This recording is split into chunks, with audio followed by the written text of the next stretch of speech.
Ethan Carter was a rich and successful businessman in Chicago. Everyone either looked up to him or wished they could be like him. He wore expensive suits, drove a shiny black car, and worked in a tall office building with glass windows. He spent all his time thinking about how to make more money and become even more successful. One morning, Ethan was driving to a very important meeting. This meeting could make him even more successful, and he had practiced his speech over and over. He was thinking about all the money he could make when he saw a bright orange sign saying Detour in the middle of the road. This meant he had to drive through a different part of the city, a poor neighborhood he usually avoided. As he drove down the unfamiliar streets, Ethan felt uncomfortable. The houses were old and needed paint, and some porches looked like they might fall down. This was very different from the fancy neighborhood where he lived. He kept checking the time on his dashboard, worried about being late for his meeting. That's when he saw the boy standing on the sidewalk. He was probably around 8 years old, waving his arms frantically. His face showed that he was really worried about something. Usually, Ethan would just drive past. He didn't like to get involved in other people's problems. But something about how scared the boy looked made him stop his car. "What's wrong?" Ethan asked. "Please help me," the boy cried with tears in his eyes. "My mom is very sick, and I don't know what to do. She won't wake up properly." The boy led Ethan to a small house that badly needed repairs. Inside, they found the boy's mother lying on an old couch. She looked very sick. Her face was pale and covered in sweat.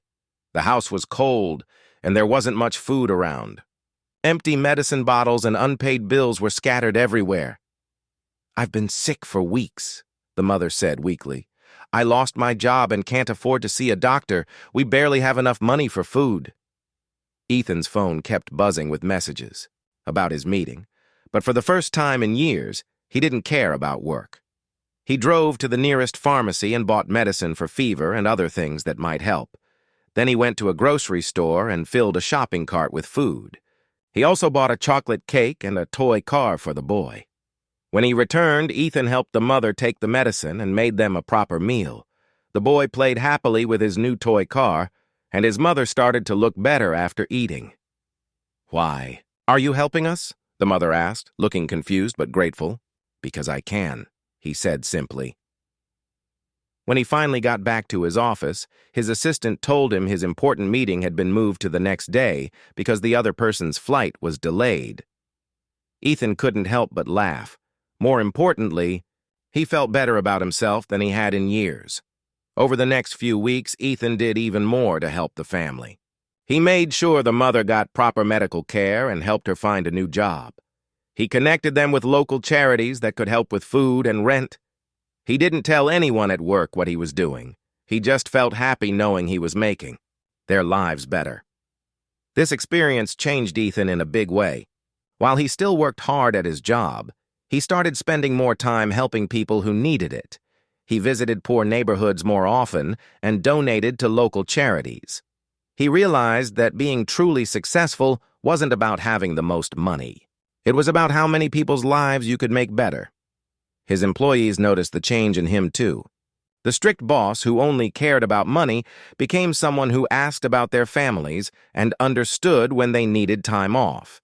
He even started a program at his company to help employees do volunteer work. The man who used to only care about making himself richer became someone who helped others whenever he could. His story shows that even very busy people can take time to make the world a better place. Sometimes taking a wrong turn can lead you exactly where you need to be.